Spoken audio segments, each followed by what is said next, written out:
You are about to enter Habs After Dark with Recliner Sports. 3, 2, 1, 0. What is up, gang? Welcome back to Habs After Dark. My name is Devin. This is Recliner Sports, and we are talking about the Montreal Canadiens. And what do you think about that? Are we happy? Can we call off the suicide watch? Can we call off the panic? Are we okay with that? Did the Canadiens do okay enough for us to be satisfied? Are you still panicking? Are you still losing your mind? What do you think? Are we gonna be okay? Or was that not enough? Big win for Montreal. The final score is 7-2. And I am noticing that I have the wrong graphic up. Anyways, 7-2 for Montreal. Or 7-2. Jesus Christ. Sorry, guys. 7-5 for Montreal. Two-goal victory for the Canadiens. It was an up and down game. A bit of a roller coaster. Good things and bad things again. You know, when they lose, I don't think it's always all bad, and when they win, I don't think it's always all good. I think we tend to pay more attention to the score than we do to the way they actually played. We've talked about that before, and sometimes it's important to look at the way that they played. And again, I think tonight there were some good signs, and I think there were bad signs. Obviously, the biggest negative tonight was the fact that on two separate occasions, the Canadiens scored goals, and then they allowed Buffalo to come right back and score against them as well. I think that was part of the issue. The other issue was allowing goals quickly one after another. There was 2 goals in a row in the beginning of the third period, I believe it was. Let's go have a look here on my notes. Yeah, so you've got Dahlin and Peterka scoring 2 quick goals at the beginning of the third period. And then you also had 2 quick goals in the second period by Cousins and Krebs at 5:45 and 6:45. So 2 goals within a minute of each other in the second period. The other issue was the faceoffs. The faceoffs were a little tough tonight. The reason the volume is off on TikTok, guys, is because we're not doing the live on TikTok. So I will be muting the account again. If you actually look at the screen, you'll actually see what's going on here. We're doing Habs After Dark on YouTube. So I am turning off the microphone because we're not doing this live on YouTube. We're doing it on TikTok. We're not doing it on TikTok. We're doing it on YouTube. So I am ending it there. If you want to come, you can join us over here, guys. Sorry, I'm all over the place a little bit here, guys. I'm trying to do 10 different things at once. So let's go through it real quickly. Let's put the scoreboard up here. Let's see what we got. Obviously, the Canadiens, it is what it is. It wasn't the best game of all time, but they come out, they score the first goal of the game at 4:14. That's something new. Anderson from Dvorak and Gallagher. Gallagher throws the puck across the neutral zone. Dvorak gets the loose puck.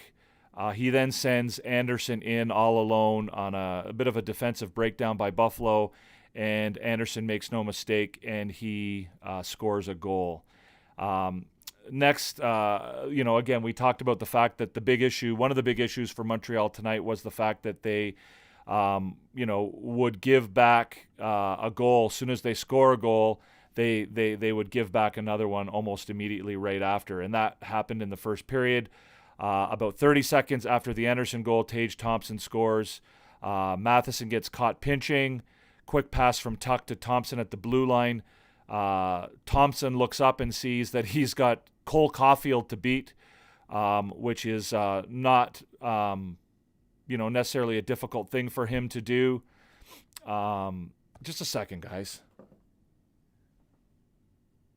Yes, I'm muted, guys. Read the screen behind you. We're not doing lives on TikTok. We're doing them on YouTube. Okay? So if you want to watch the live, you've got to go to YouTube. So again, yes, it's muted, and it's going to remain muted.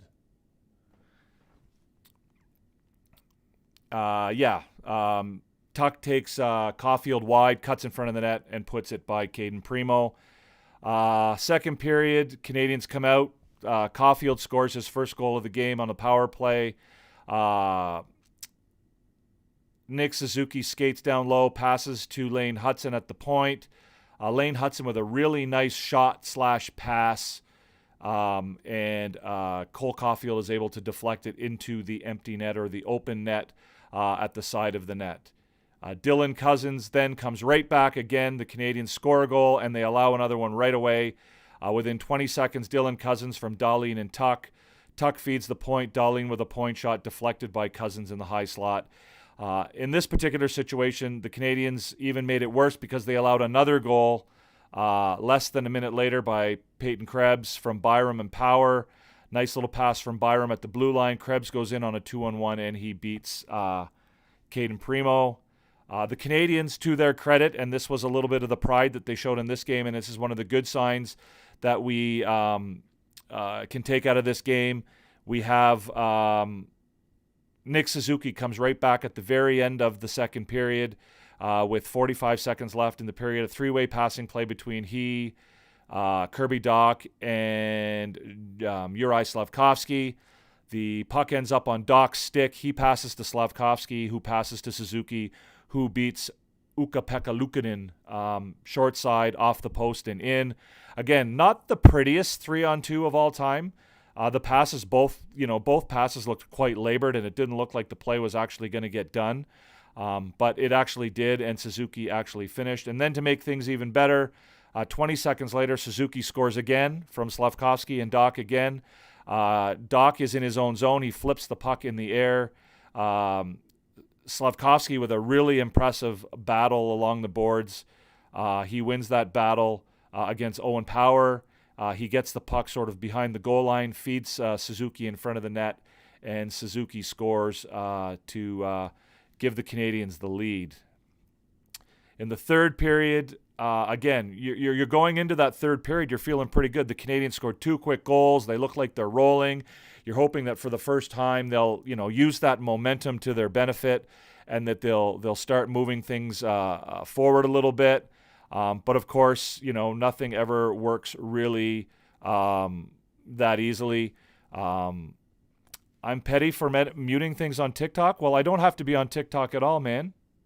So if you find that petty, then maybe that's your problem and not mine.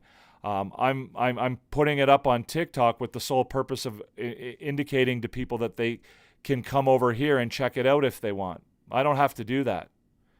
So that's not really petty, Boston Sanderson. So if you don't like it, well, you can just go somewhere else, man. So I mean, nobody needs you to be here. So if you don't like it, then just move on. Listen, guys, if you're in the TikTok and you're upset that I've got you muted, I'm just the only purpose for having you on TikTok at all is to let you know that we're doing a live over here and that Habs After Dark is on YouTube, and invite you guys to come over here. If that's a problem for anybody, then again, I don't think it's rocket science to just read the screen, guys. It says Habs After Dark is live. Come and join us, and then it says YouTube. So again, I don't know why that's petty or why that's bothering people, but that's what it is, guys. So if you want to come over, come on over. You're more than welcome.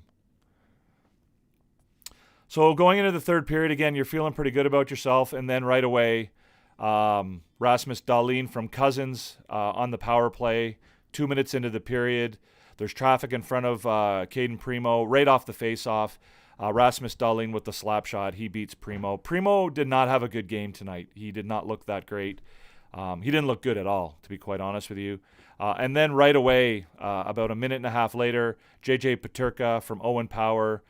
There's confusion at the blue line between Matheson and Caden Gooley.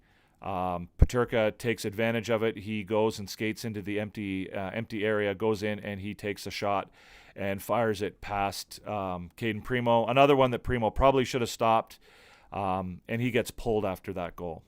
And again, on the positive side of things, the Canadians actually come back. Heineman scores from Hudson and Armia at 10:50. Caulfield scores from Slavkovsky and Matheson on the power play at 12:58.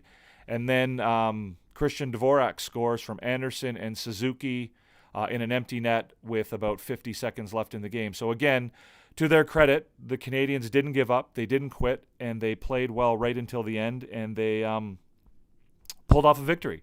So the 6-game winning streak is over. The panic, we can end the panic. We can relax a little bit, and we can take it easy on that end of things.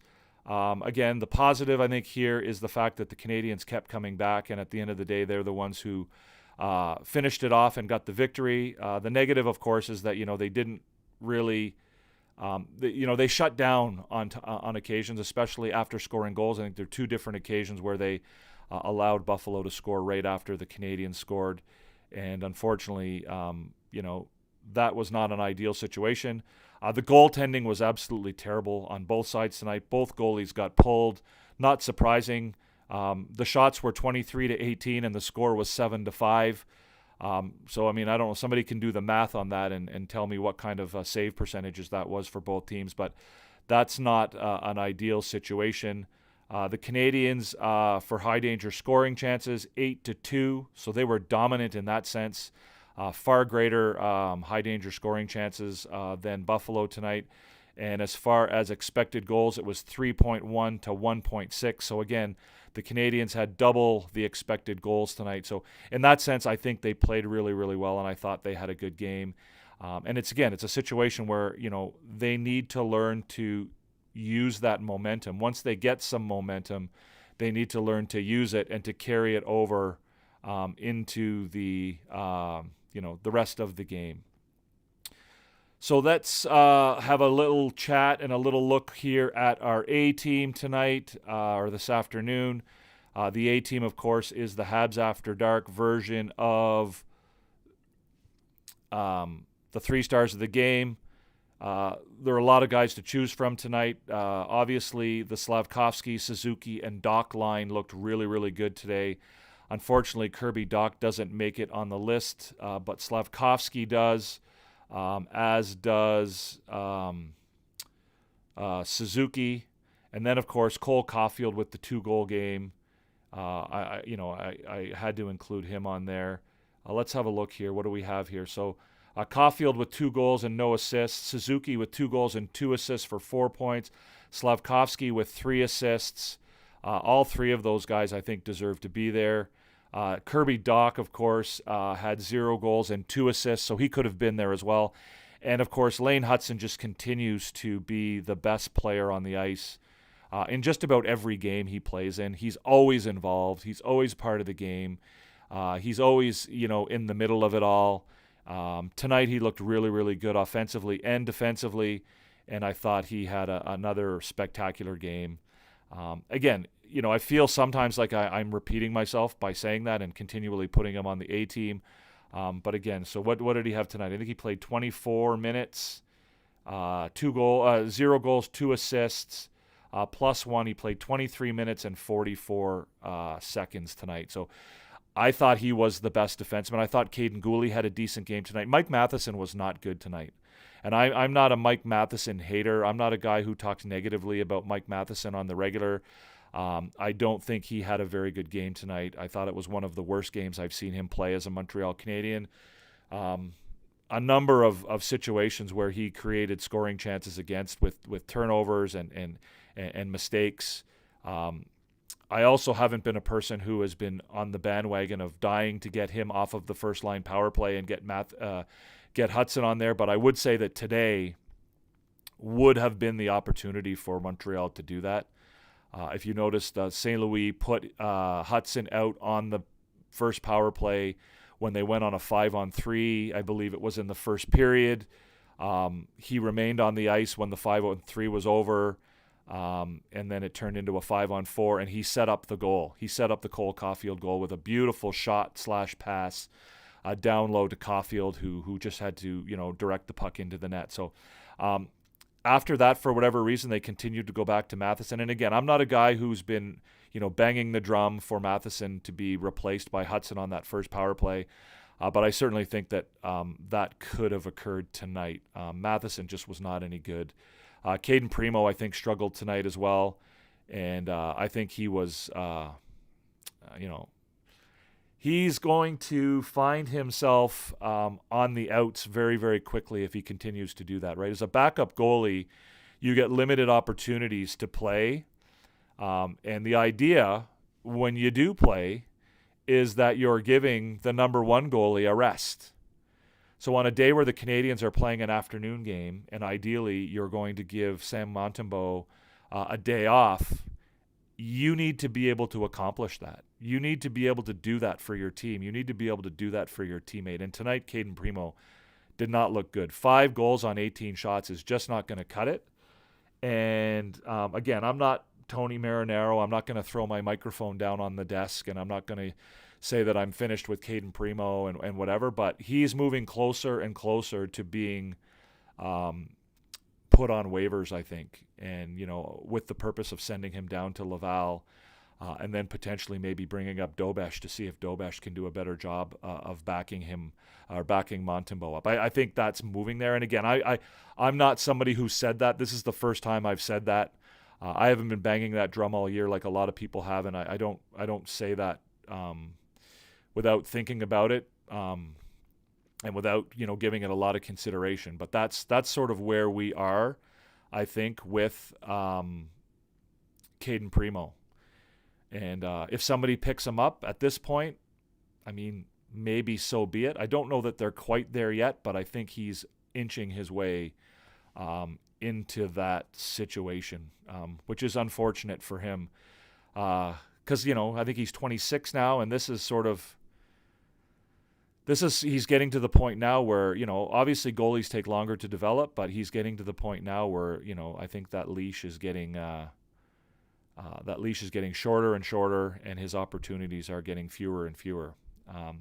So that's our A team. Let's have a look at the report card tonight. Again, our report card, we look at different aspects of the game that we look for. And again, it's a situation where on a rebuilding team, the score doesn't always indicate whether the team did well or not. Sometimes there's more to it than just the score. Obviously, sometimes they win and they played not great. Sometimes they lose and they don't play great. Tonight, or this afternoon, I don't think they played great, but I certainly think they played better. So progress, left-hand column, third item down, progress, I gave them a check mark because I think tonight was a progress. There was progress here. There's things to build on, and I think this was an improvement on what we've seen from this team in recent times.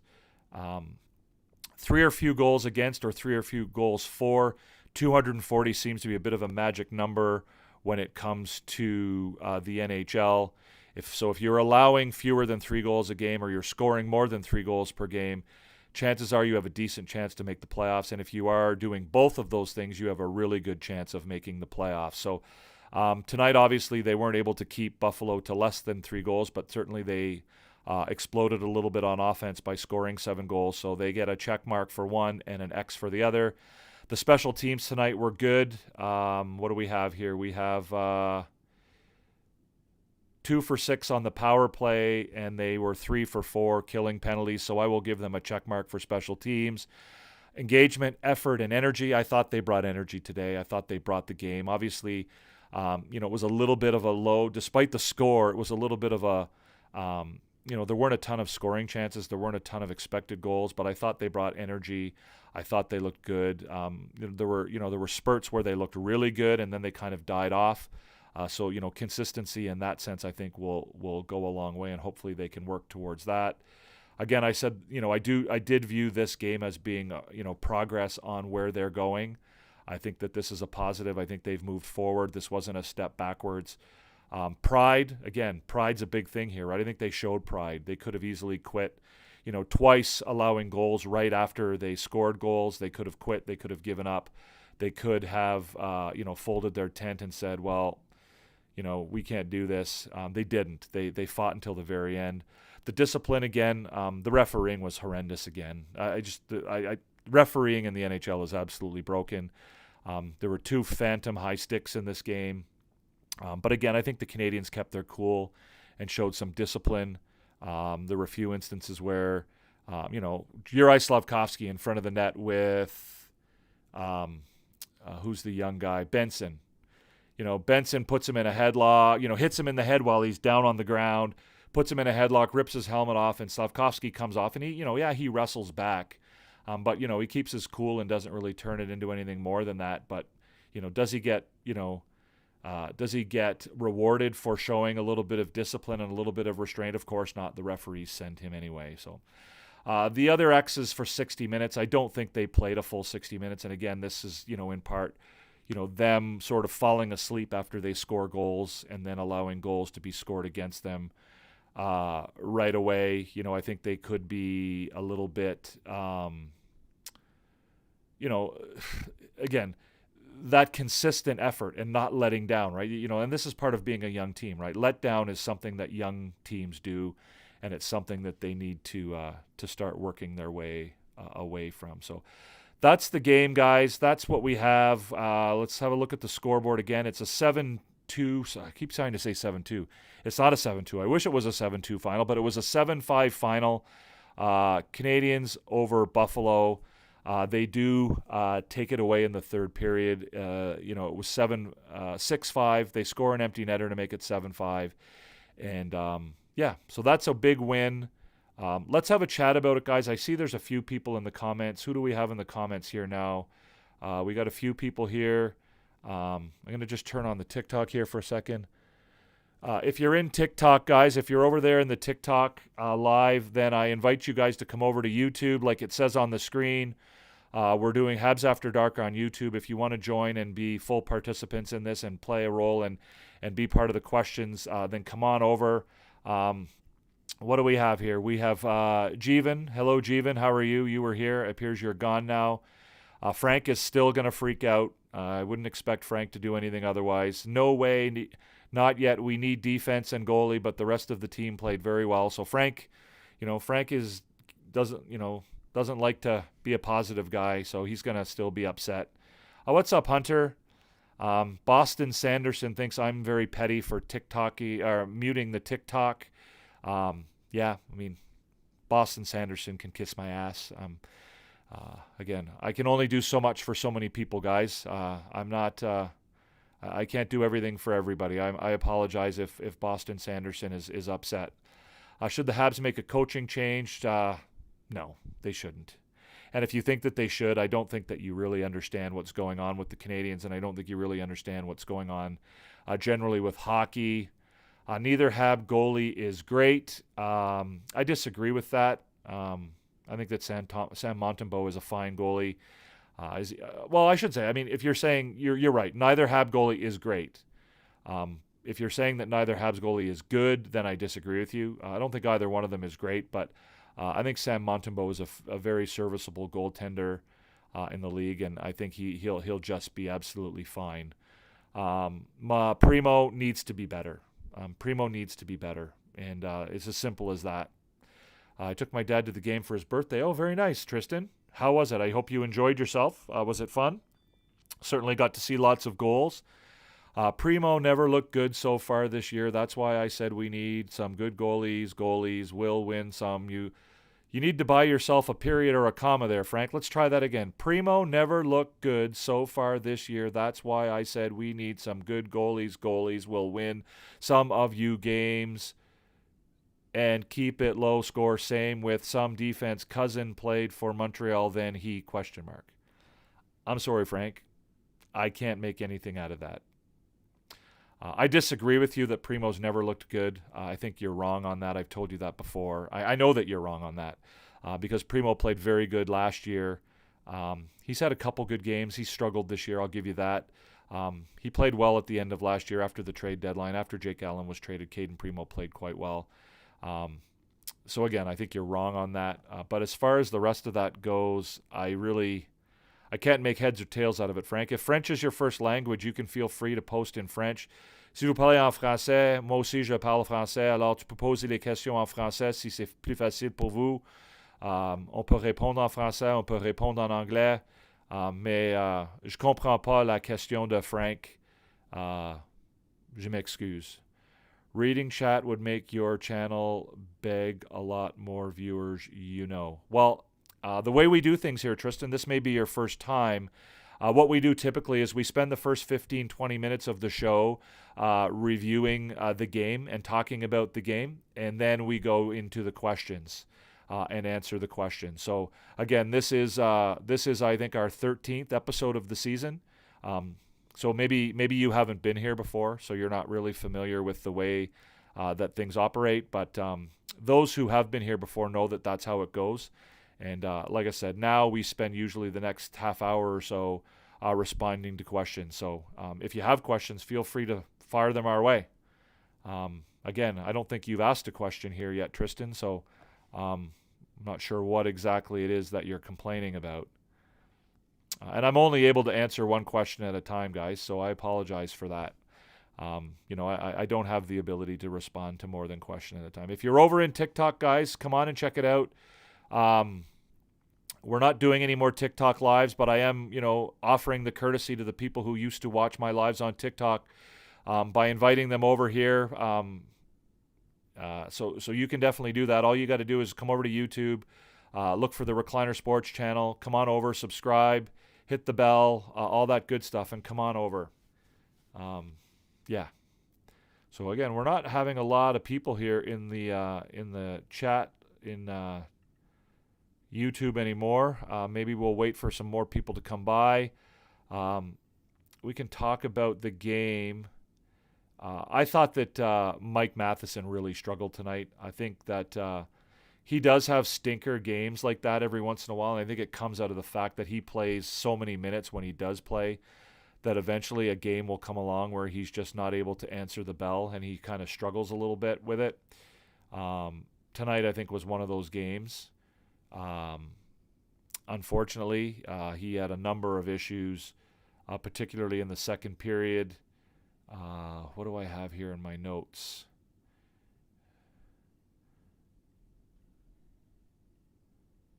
Yeah, he didn't look good on the power play tonight. He struggled. I'm not sure what more I can do for you guys over in TikTok to let you know that we're live on YouTube.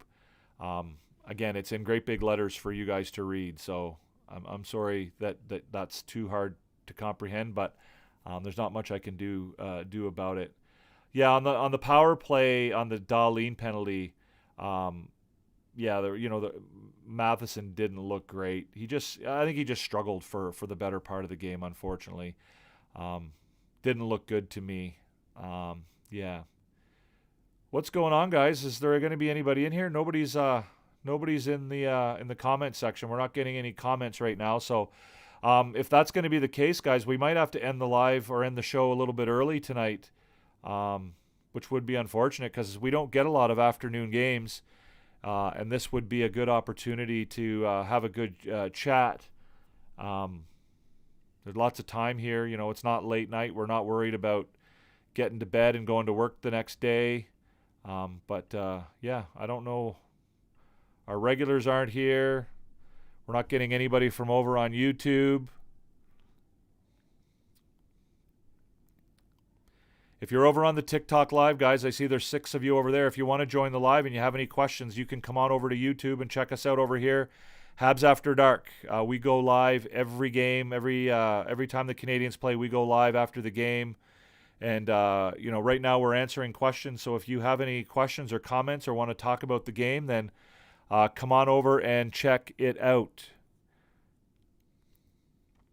That includes you, Daniel. I haven't seen you yet over in our... for Habs After Dark yet. Maybe you're just a TikTok guy. I don't know. But we're not doing TikTok anymore, guys. We're not doing those anymore.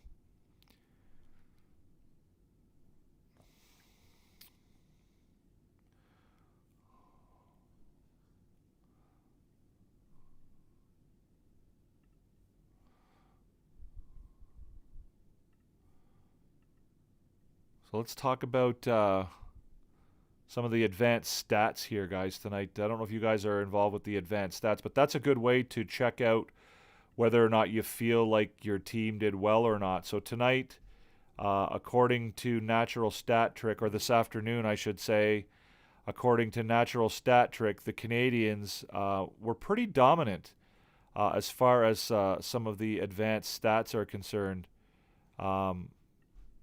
Stand by.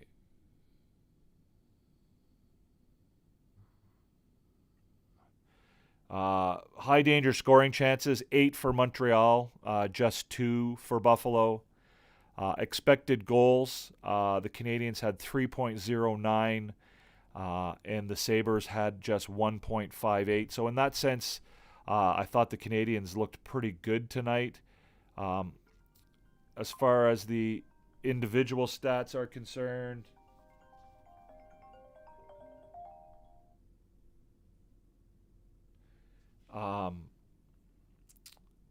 we could go over to Money Puck and check that out. Expected goals tonight individually, Cole Caulfield with 1.45 led the team. Everyone else was quite a ways behind on that. Expected goals percentage is always an important one as well. So in that sense, the expected goals percentage tonight, Slavkovsky led the team at 92%. Kirby Dach was at 90%. Suzuki was at 88%. And Caulfield was at 85%, and Hudson was at 81%. So those are all really impressive numbers. Anytime you're over 50% when it comes to expected goal percentage, that's usually a pretty good sign. So anybody want to come over here? Anybody want to ask any questions? What's going on, guys? This is pretty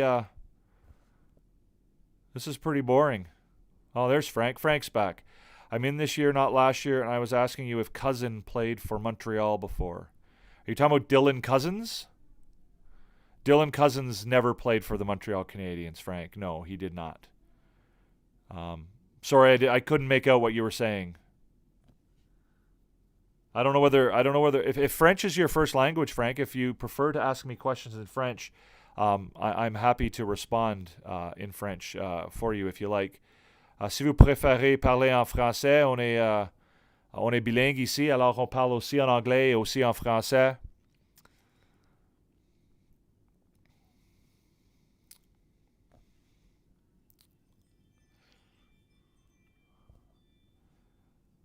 No, things are pretty quiet here, guys. What's going on? Nobody's interested? Nobody's interested in chatting? None of you TikTokers? You TikTokers are you're too tied to your TikTok, your shitty TikTok. You guys you can't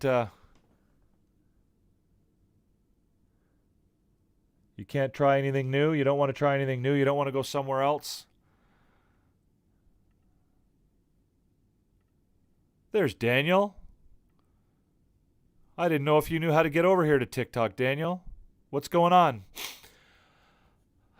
Yeah, well, welcome to the new Recliner Sports. We're no longer on TikTok, guys. It's just a fact of life. If that's a problem for you, then I guess it's a problem. But we're not doing it. Oh, Nick Cousins did play for Montreal. You're right. But that's not who we're talking about. We're talking about Dylan Cousins, I believe, right? Dylan Cousins for Buffalo. Is that who you meant, Frank? I'm sorry if I'm confused. There's Dylan Cousins and there's Nick Cousins. So Dylan Cousins is Cozens, and Nick Cousins is Cousins. And so Nick Cousins did play for Montreal, yes. My apologies. My apologies for the confusion. If you have questions about the game, Daniel, feel free, man. It's a little bit of a different format than TikTok, guys. This isn't sort of chit-chat kind of thing. We kind of do end live to avoid a permanent ban. Okay, well, that's an interesting development on TikTok. Somebody reported us on TikTok, which is always nice. People on TikTok are always really, really pleasant. We really that's why we're leaving TikTok, is because there's too many losers on TikTok, guys. But kind of wish Dylan Cousins played for Montreal. Dylan Cousins would be a decent addition to the Montreal Canadiens. What's fake? What's that? What are we talking about, Habs Heaven?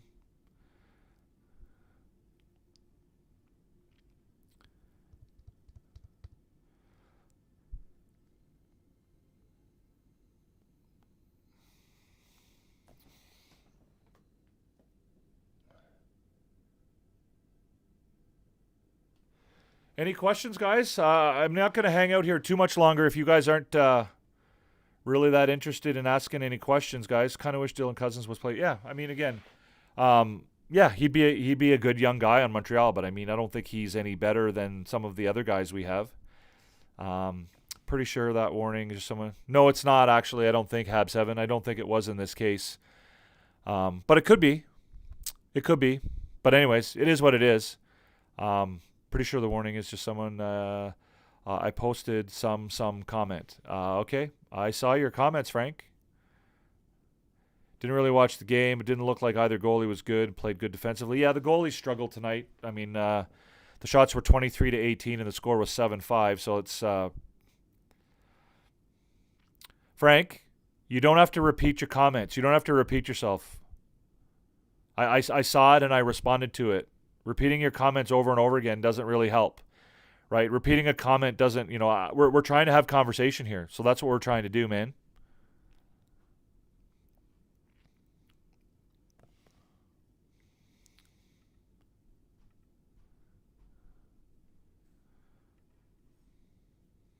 Anything else, guys? Or are we going to end it there? I don't want to end it early, guys. We had a really good live last time. We had over 350 views, and we had tons of questions and tons of comments and tons of discussion. And then, I thought this afternoon would be a little bit better, with everybody, being on a holiday Monday. Habs actually did play well defensively. It was Primo that struggled. Yes, I agree, Habs 7. That's correct. The chances against, we talked about it already, right? The high danger, you only allowed 2 high danger scoring chances against in the entire game. That's pretty good. I think if the Canadiens could play every game and allow just 2 high danger scoring chances against, I think they would be pretty satisfied with that. But unfortunately, Primo didn't hold up his end of the bargain tonight. But luckily, the Canadiens were able to overcome that. I mean, if you remember last week or a week and a half ago, there was a game against Seattle. I think it was. Yeah, Seattle. Sam Montembeault didn't hold up his end of the bargain, and they, at least on the scoreboard, got blown out of the building 8-2 because they didn't sort of, take care. They kind of just, fell apart. Whereas tonight they kind of fought back, and it was kind of nice to see that. Looks like the Habs are in a bit of a rough patch. I guess it comes with the young teams like the Habs, though. Yeah, they. I mean, as far as the scoreboard's concerned, Daniel, yeah, they've struggled a little bit over the last couple weeks, but I think there's definitely signs of life and good signs to think about. I was just talking about this year for Primo, and yes, Frank, I know we've already talked about that. I know, Frank. I got it.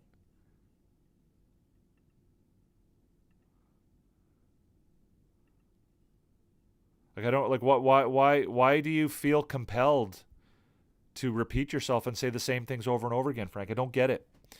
I apologize. I mean, I don't mean to be rude about it, but you're an extraordinarily frustrating person. I don't know how to put it any other way. You're always panicking about the team, and you repeat the same things over and over and over again, and then seem to get upset when I don't answer the same question over and over again.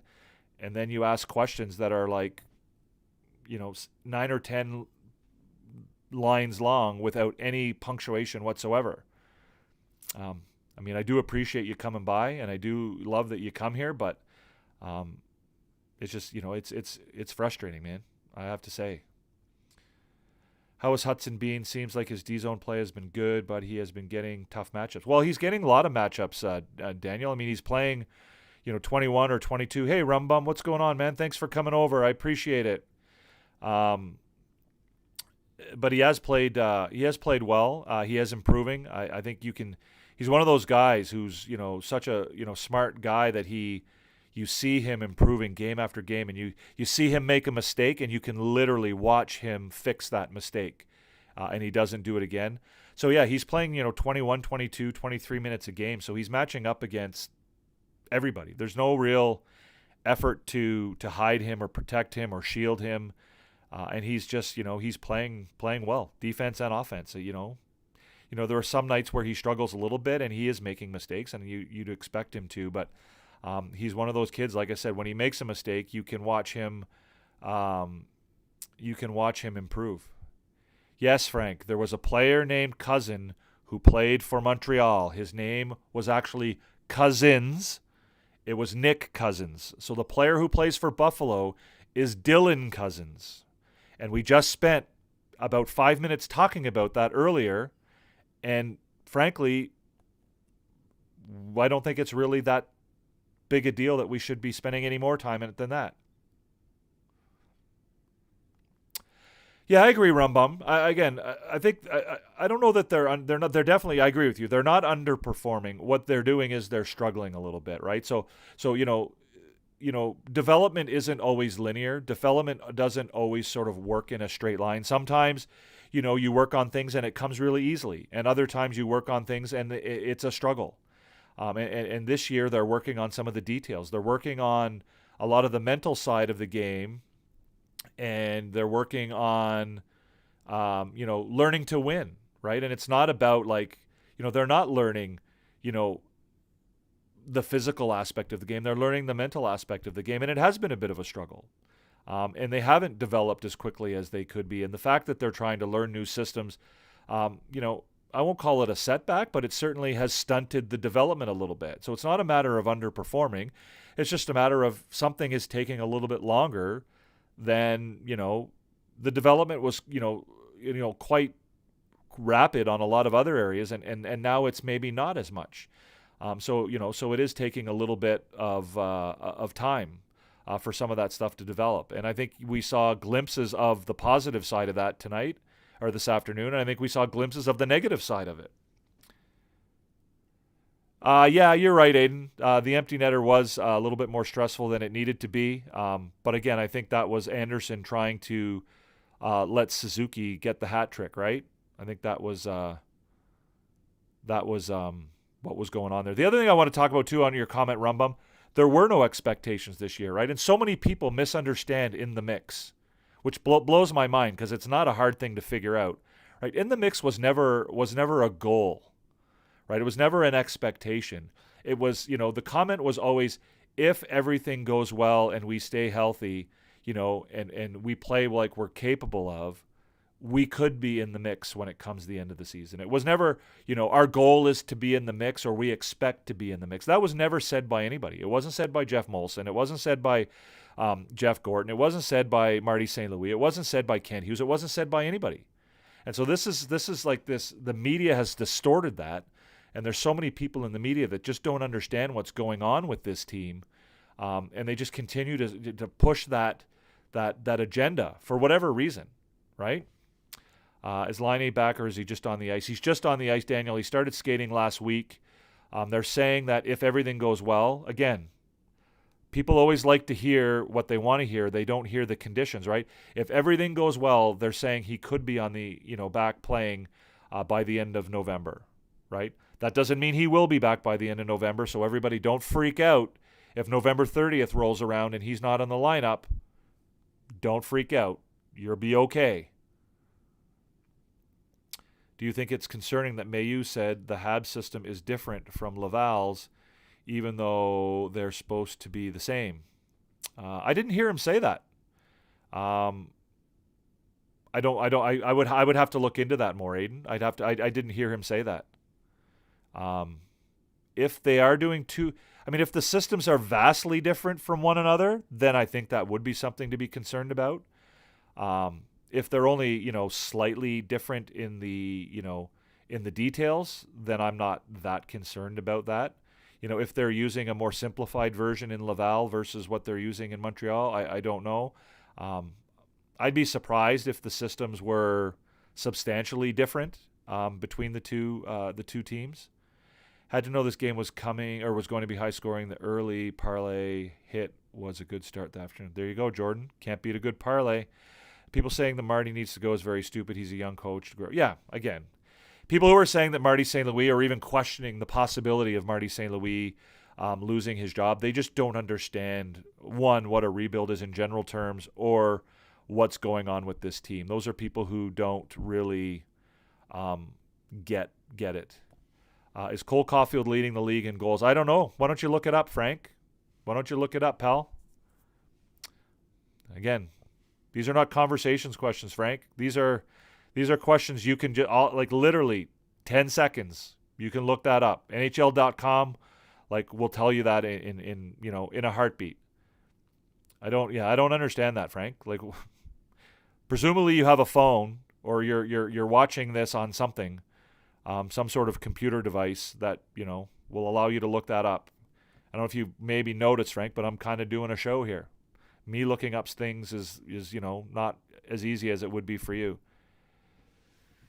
Yeah, so in the mix is, to me is relatively basic and straightforward, but for whatever reason, there's a lot of people in the media that have tried to make it more confusing than it needs to be, Rumbum, and I think it has something to do with, media members having this sort of,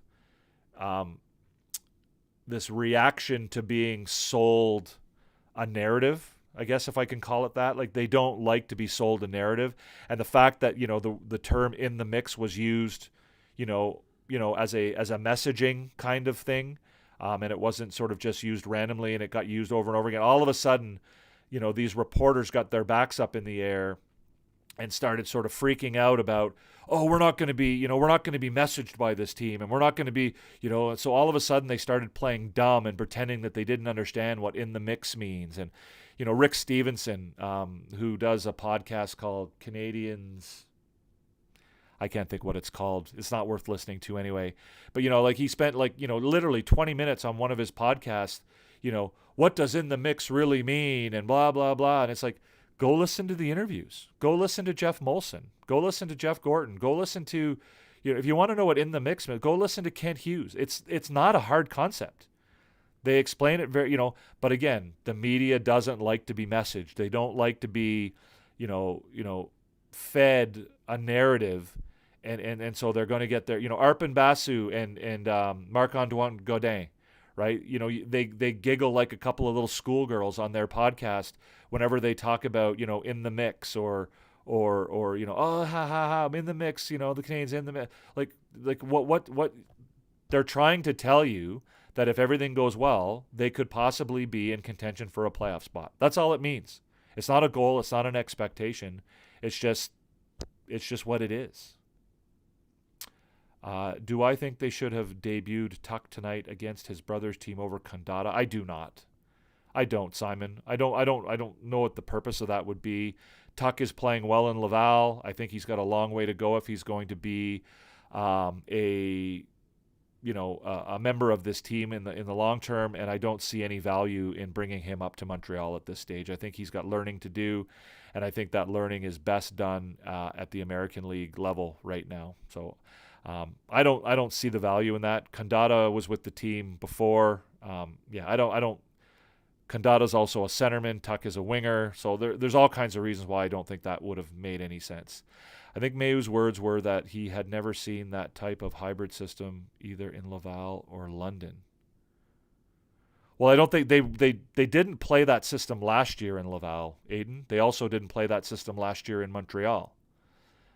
They are playing the new hybrid system in both Laval and Montreal this year. So maybe he was being asked about why, he struggled a little bit with the new hybrid system, and his answer was, well, because last year he didn't have it in Laval, and the years before that he didn't have it in London.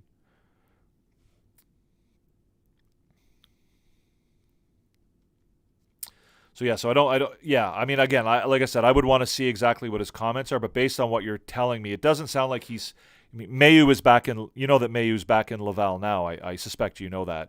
And so, my impression is that Laval is playing the same hybrid defensive system that the Canadiens are playing in Montreal right now. And in that sense, your original question was, would it be concerning if they were using a different system in their American League team than the one that they're using at the NHL? That would be concerning, but I don't think it sounds like that's the case. Yeah. A team that's, and if again, all you got to do, Rumbum, is listen to the interviews, and you'll see that that's exactly what it means. A team that's competitive, and the terminology, hopefully a team that's playing important games and competitive games, in the last month of the season, right? But again, there were conditions placed on being in the mix. It wasn't a matter of just being in the mix. It was a matter of, if we do all of these things and if we continue to develop on a linear level the way we have, we can be there. Not we will be there, or it's our goal to be there, or it will be a failure if we don't get there. If you guys are over on TikTok, guys, check out the screen behind me.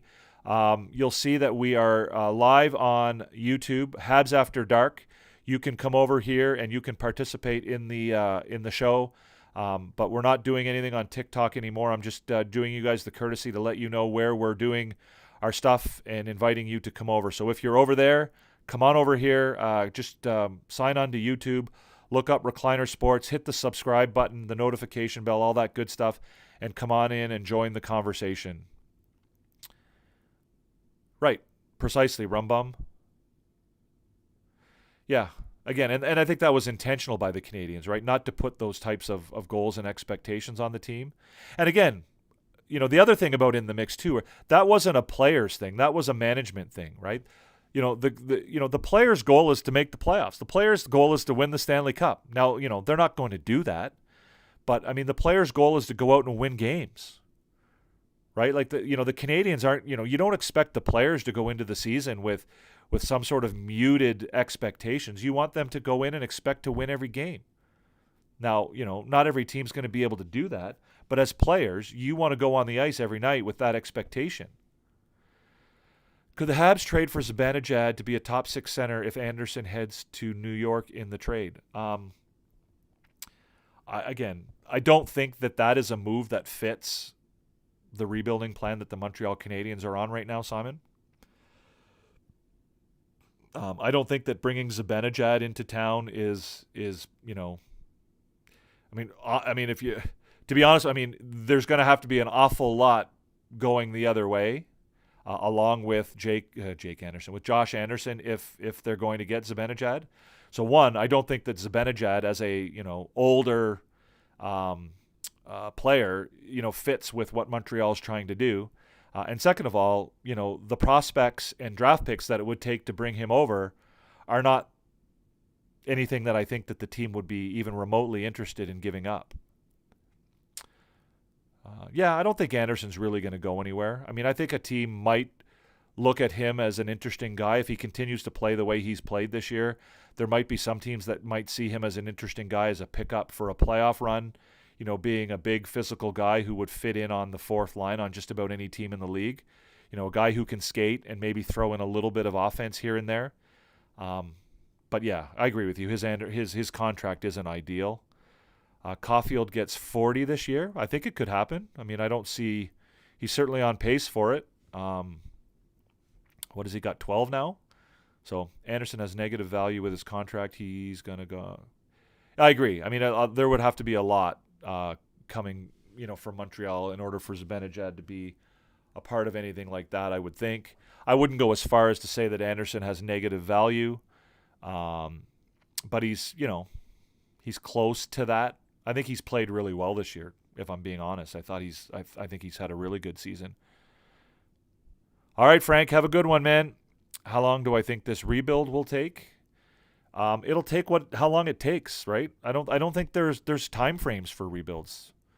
I think the biggest quality you can have if you're rebuilding is patience, and trying to set limits or deadlines on a rebuild. I think is a recipe for disaster. So the rebuild will end when the Canadiens win the Stanley Cup.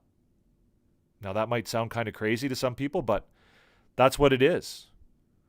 Right? We're seeing this year, like everybody had all these, great expectations, largely set by the media about, this team is going to do. It's certainly going to take more than 2 years. So I think that, the idea is that, the rebuild will take as long as it takes. And, it depends on, if all of your prospects, turn out to be good hockey players in the NHL, it will go quicker. If, only half of your prospects turn out to be good NHLers, it will take longer. Right? If you can put together your team and you can, get it varies. Like look at Edmonton. I don't even think that Edmonton really was in a rebuild, but again, like sometimes it works, sometimes look at Toronto. Toronto thinks they did a rebuild. They didn't.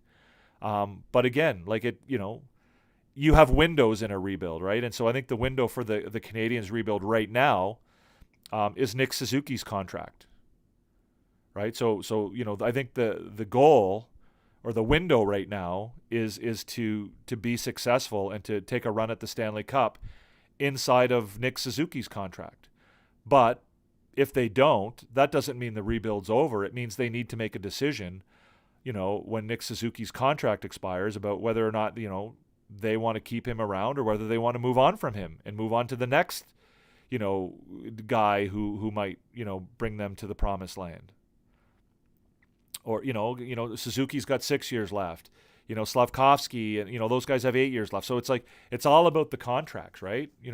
If Suzuki, his contract ends and they haven't, made a real run at the Stanley Cup, but his next contract means that he's going to have to make $12 or $13 million, then you've got to make a decision about that, whether or not you think that you can afford to pay him that money and continue to be successful. Thoughts on Doc for Perfetti rumor? I haven't heard the rumor. If it is a rumor, it's an interesting one. I don't think I would be that interested in it. I don't know that Winnipeg would be that interested in it, if I'm being quite honest. Don't the Rangers still want Zibanejad? I don't know that the Rangers have any interest in getting rid of Zibanejad. Is that the Brandon? Is that the Brandon in here right now? If you're in here, guys, if you're here on YouTube, guys, make sure that you subscribe and make sure that you hit the notification bell. If you're enjoying the content, hit the like button. I noticed, again, every YouTuber says this, but I noticed that a lot of the people who are viewing the lives, whether it's here live or whether it's in the replay, are not subscribed. We just passed 100 subscribers the other day. I'm hoping that we can continue to build on that. If you're watching this in the replay, same thing. Make sure that you subscribe. Make sure that you hit the notification bell. It really does help. It really does help us grow and make us better. If you're over there on TikTok, guys, come on over. Join the conversation here on YouTube. The information is all on the screen behind me. We're on YouTube, Recliner Sports 4. Come check us out. Come join the conversation and have a chat. He's not worth the prospects. Zibanejad, I agree. It's not going to happen. Kent Hughes has made it abundantly clear that they are not interested in bringing players in at the expense of the future. And that's exactly what, trading for Zibanejad would be. If Anderson and Gallagher were being paid half as much as they are making, nobody would complain about them. I agree. Yeah, the only issues with either of those players is their contracts. Both of them have been, very adequate performers. And frankly, given that this team is rebuilding and they're working towards something, the fact that those two guys are making what they're making doesn't really matter. Doesn't really matter, right? It's not like the Canadiens are in a salary cap crunch, or that they're going to need that salary cap room so that they can bring in somebody at the trade deadline who will put them over the top to win the cup or whatever. The fact that they're overpaying Gallagher and Anderson, it doesn't even matter. It doesn't even register on the radar for them, right? It doesn't matter. Is it, are you overpaying them? Yeah. And if you were making a run at the Stanley Cup, that would be a problem. But you're not. Right? They'll take what they're, certainly what they're getting from Gallagher and Anderson this year are better than what they got from them last year. Gallagher has been on fire since sort of the last dozen or so games from last year, and he's been incredible so far this year. But again, you don't want to be paying your, third and fourth liners $6.5 million.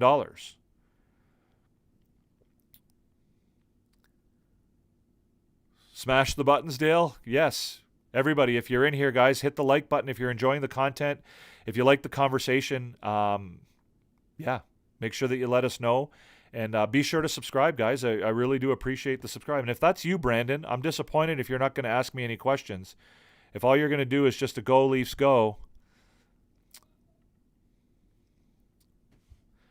Again, if you're over on YouTube, guys, if you're over on TikTok, guys, come join us on YouTube. Join the conversation over here.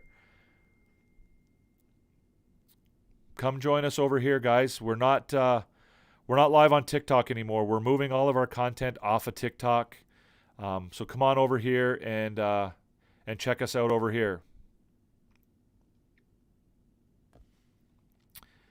Anybody? Looks like the questions are maybe drying up a little bit here now, guys. Maybe that's a sign for us to shut her down. Hey, what's up, Dayton? Welcome to Habs After Dark. I think this is your first time here. Yeah, it was a pretty crazy game. It was a bit of a roller coaster. I think there were positive things to take from the game, and I think there were negative things to take from the game. The fact that they didn't give up, I think is a positive and definitely a step in the right direction. I also think that the fact that they,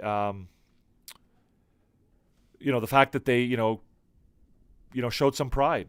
They played till the very end. I think was something that bodes well for them going forward, and hopefully they can take the momentum of this game into their next game. I think is on Wednesday. I think, or maybe it's not. Maybe it's not till Friday. Anyways, if Suzuki re-signs with Montreal after this contract, do you think Cole Caulfield will also sign, or would both be too expensive at that point? Well, again, we have no idea, right, Simon? We have no idea. Right? Like, I mean, if Cole Caulfield is coming up on his next contract and he's got 3 50-goal seasons under his belt, then he's going to be worth a lot of money. If Nick Suzuki comes up on his next contract and he's, an 80, 90-point guy consistently, in the NHL, who's also a top defensive forward in the league, then he's going to be expensive. So, that's kind of the hard decision that you have to make, in the cap era in the NHL. Can you afford to pay your guys this, these exorbitant amounts of money? Right? Like you have to make, like it's the decision that Edmonton's making right now, right? And frankly, I think they've made the wrong decision. But it's a hard decision. Like, can you afford to pay Leon Draisaitl $14 million, and can you afford to pay Connor McDavid $16 million plus? Like, is that a possibility? Like, can you do that? Right? Like, it's just, you have to make that decision because, frankly, you're not going to win the Stanley Cup paying those two guys that kind of money. It's just not possible. It doesn't, so if you're paying two guys, $30 million plus, that's not going to win. That's not going to put you in cup contention. In fact, it's going to take you out of cup contention. Right? And so, I get it. What are you supposed to do? Are you supposed to walk away from two legends?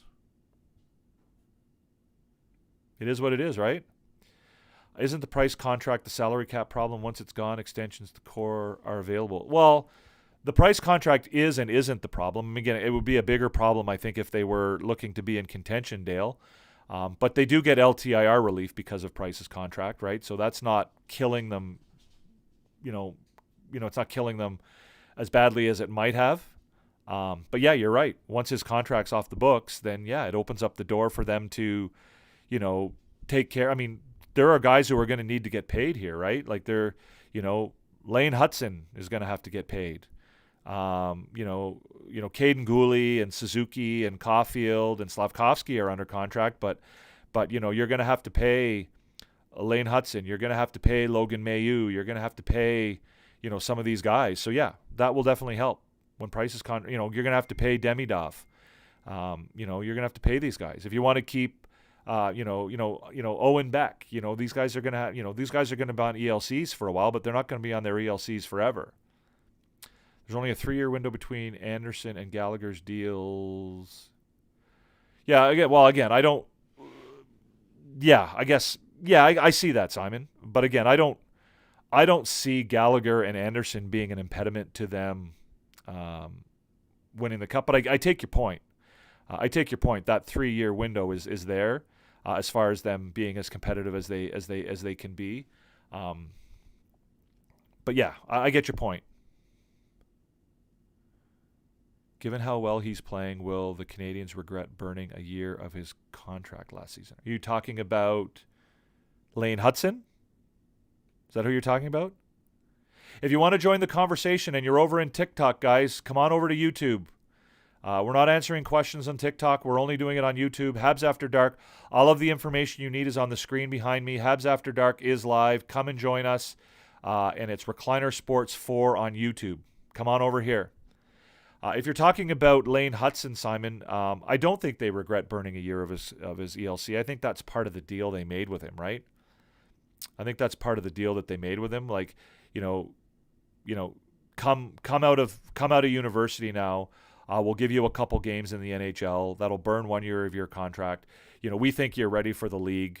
Would it be an issue if he wasn't a good player? Yeah. If he was a guy who was going to be stuck in the American Hockey League for 3 or 4 years, that'd be. But I mean, the Canadians I don't think have an interest in coming off as being cheap with their players.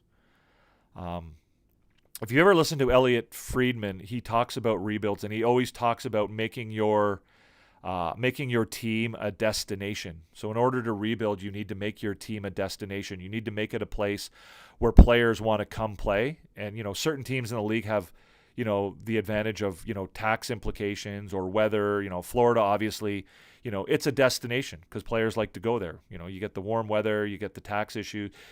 Nashville, it's a destination. It's a cool city. It's no tax state. It's a destination for players.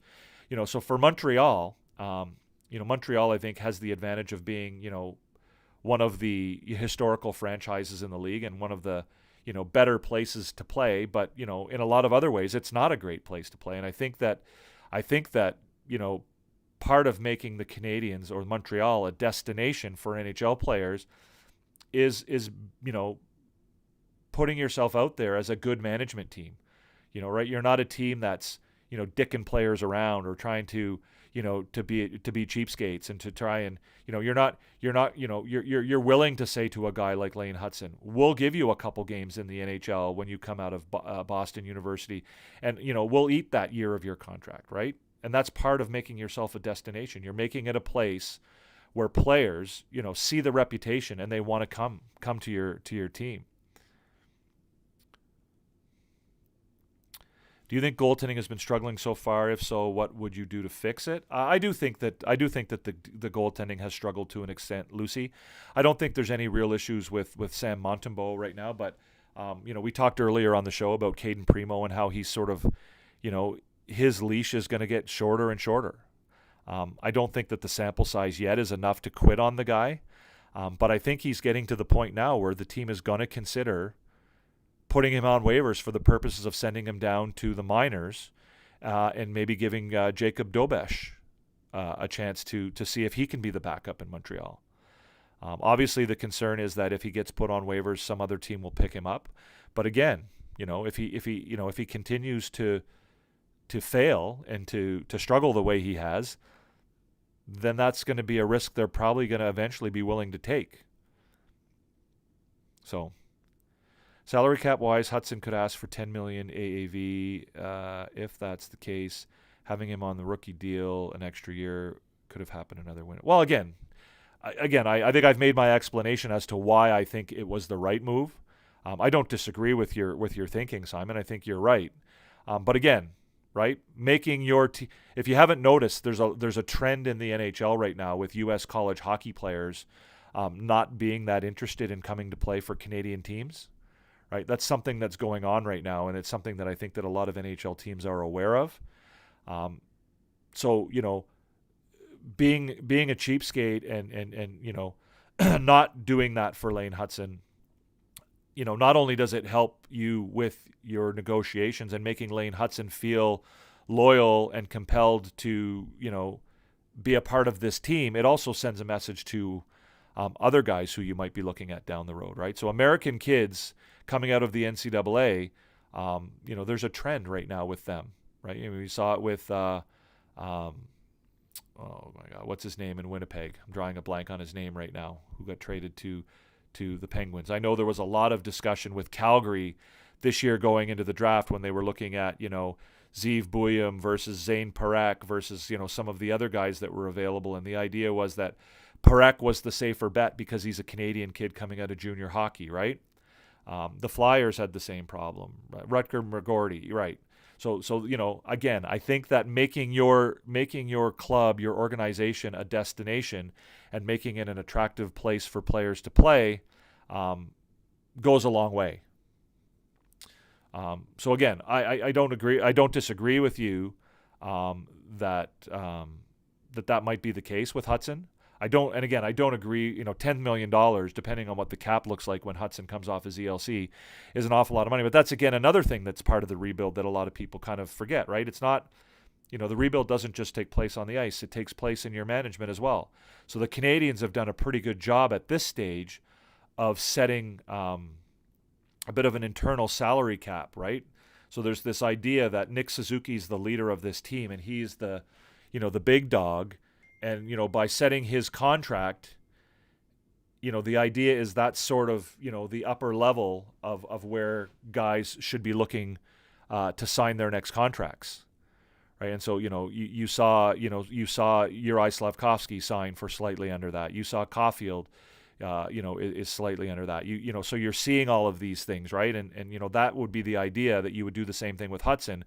And again, this is part of creating the environment and the atmosphere of this team, so that, guys are willing to do that, because there is a level of loyalty to the team, and they, there is a sense of being a part of something that, your guys are all, as a team, you're all working towards together.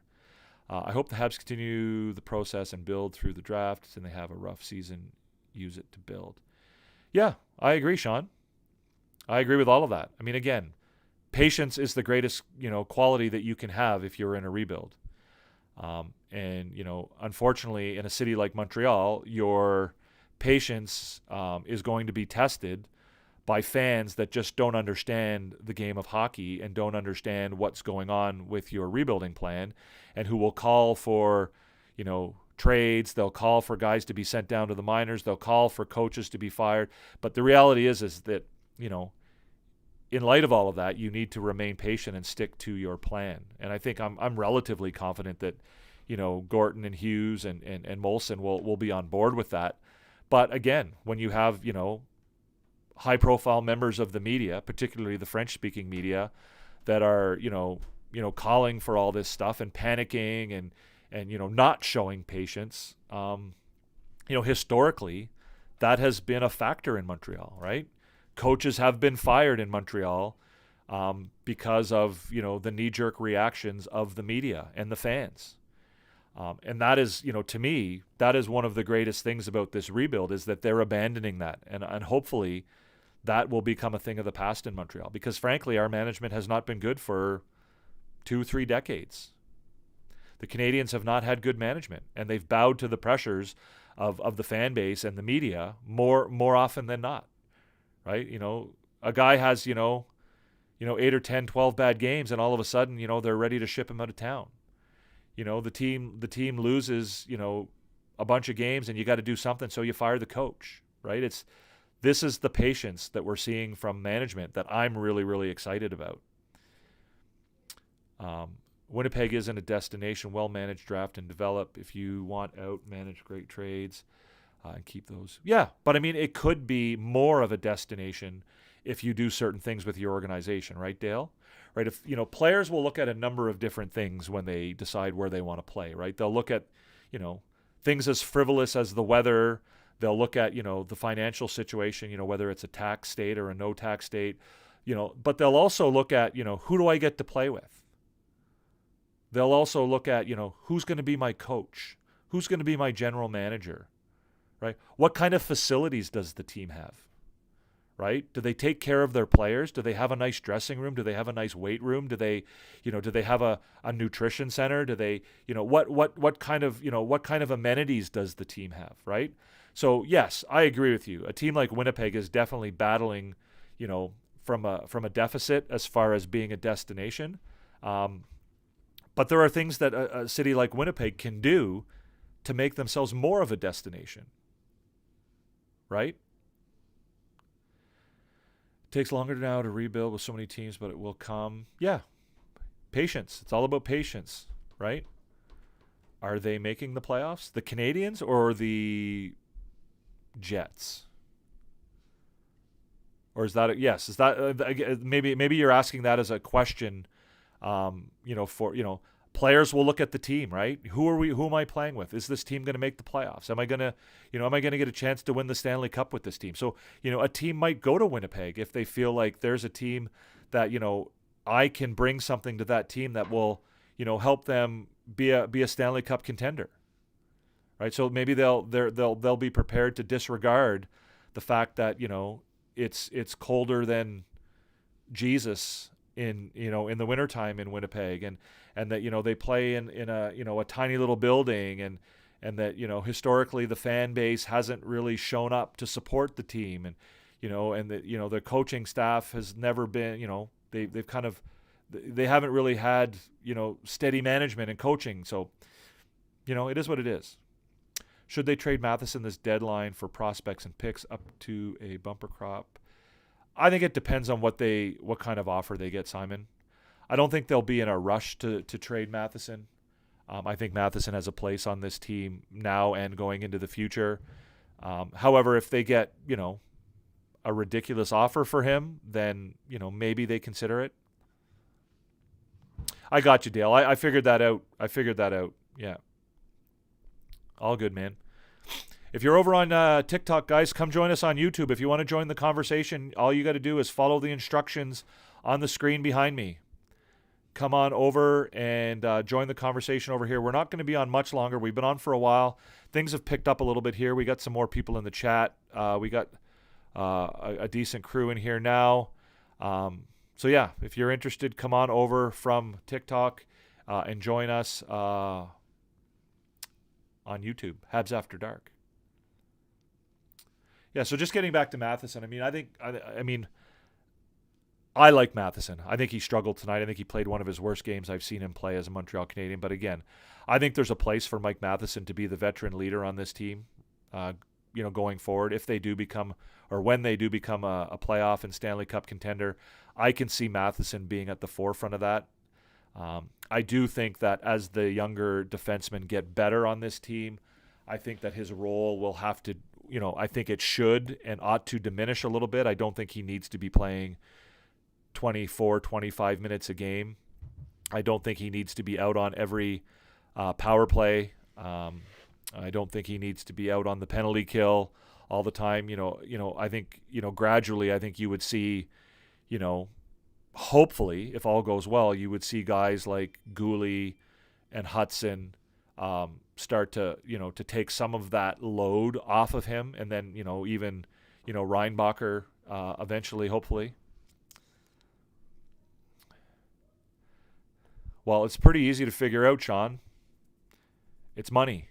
It's not Bettman, guys. Bettman, again, anytime you think that you don't like Bettman, or you're mad at Bettman, or you have a beef with Bettman, you don't have a beef with Bettman. You have a beef with the owners.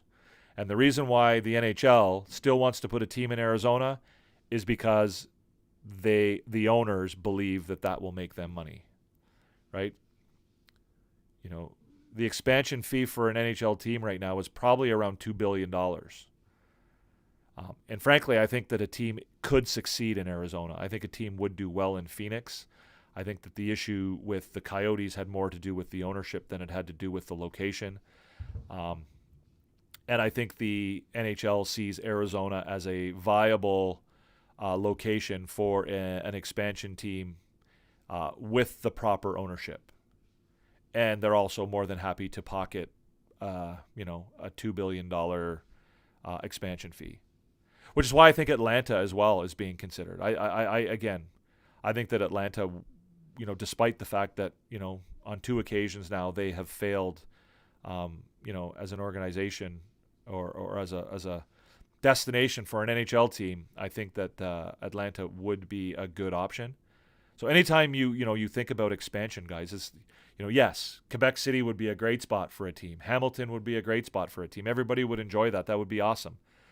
But financially, it doesn't make nearly as much sense as it does to go to Atlanta or to Phoenix or to Houston or to, some of those other places. So, that's just the reality of it all. Although maybe television market becomes a little bit less of a determining factor eventually, because, I think that you're going to see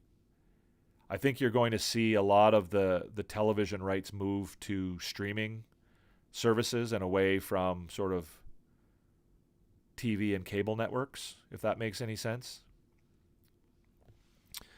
All right, gang, I think that things are kind of winding down a little bit now. The questions have kind of dried up a little bit. Listen, I appreciate everybody for coming. I appreciate all of your comments. We had some slow points in there, but it did pick up. I do really appreciate everybody for your comments. Again, if you're over there in TikTok, guys, we're not doing lives on TikTok anymore. We're doing them on YouTube. The show is called Habs After Dark. All you have to do is come over to YouTube, find Recliner Sports 4, hit the subscribe button, hit the notification bell. If you're enjoying the content, hit the like button as well. But come on over here. If you want to join the conversation, you have to come over here to do that. I think you'll find it more fun. You'll get to see the video. You'll get to see the graphics. You'll get to join the conversation and be a part of it. I am, turning on the TikTok live just to let you guys know that we're here and give you an opportunity to come over here. But we're not doing anything for all intents and purposes with the TikTok live anymore.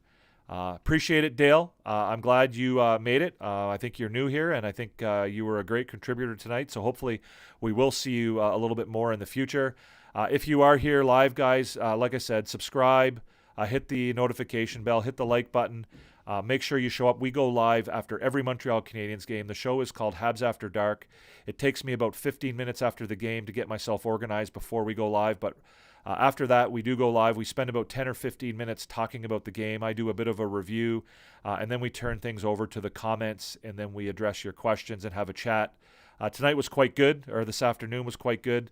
The Montreal Canadiens, 7-5 victors over the Buffalo Sabres. The 6-game losing streak is over. I think that they will carry some momentum into their next game. We'll see if they can use that momentum to keep moving forward. I think this was a positive sign tonight. I think it was a step in the right direction. Obviously, there were some negatives. It wasn't all perfect tonight or this afternoon, but it was certainly a great game. A lot of offense. It looked like the first line got their legs under them a little bit, so we will look forward to seeing if they can carry that over into the next game. So that's going to be it. If you are watching us live, I appreciate it. If you're watching this in a replay, I appreciate it as well. Make sure that you subscribe. Again, YouTube is telling me that less than 40% of the people who are viewing our lives and the replay are actually subscribed. We're trying to grow our channel. We're just over 100. We're hoping to grow it from more from there. It really does help. So yeah, if you could do all of that, that would be amazing. We do really appreciate it. For all of you that participated, thanks so much. If you have any questions, you can put them in the comments if you're watching on a replay, and I'll certainly do my best to answer them there as well. But again, we will see you next time. Habs After Dark. Thanks so much. Peace out, and we will see you next time. Hoffman, Monahan parked in front. Docks to Caulfield, fires, scores! You are about